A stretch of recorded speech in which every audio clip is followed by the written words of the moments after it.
మావా, మన దేశాన్ని కాపాడే హీరోలంటే మనకు గుర్తొచ్చేది సైనికులే.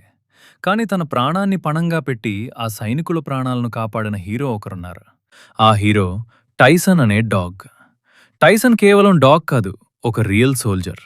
భారత సైన్యం టైసన్ని సెలెక్ట్ చేసి స్నిఫర్ డాగ్ లాగా ప్రత్యేకమైన ట్రైనింగ్ ఇచ్చింది.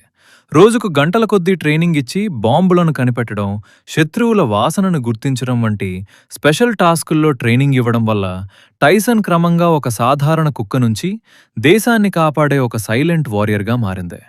ఇండియన్ సోల్జర్స్ని చంపిన 3 జమ్మూ కాశ్మీర్ టెర్రరిస్టులని భారత ఆర్మీ, సిఆర్పిఎఫ్ దళాలు చాలా రోజులుగా వెతుకుతున్నాయి. కానీ వాళ్ళ ఆచూకీ దొరకడం లేదు. ఒకరోజు కిష్ట్వార్ అనే ఏరియాలో ఆ 3 తీవ్రవాదులు దాగిన రహస్య స్థావరం ఆచూకీని టైసన్ కనిపెట్టింది. ఆ స్థావరం దగ్గరికి వెళ్ళినప్పుడు తీవ్రవాదులు జరిపిన కాల్పుల్లో టైసన్ ముందు కాలల్లో ఒక కాలికి బుల్లెట్ దిగింది. అయినా కూడా ధైర్యంగా తీవ్రవాదుల ఆచూకీని ఆర్మీకి తెలియజేసింది. వెంటనే ఆర్మీ జరిపిన కాల్పుల్లో ఆ 3 తీవ్రవాదులు చనిపోయారు. బుల్లెట్ దిగి రక్తస్రావమవుతున్న టైసన్ని ఆర్మీ అధికారులు వెంటనే ఎయిర్ లిఫ్ట్ చేసి హాస్పిటల్లో జాయిన్ చేశారు.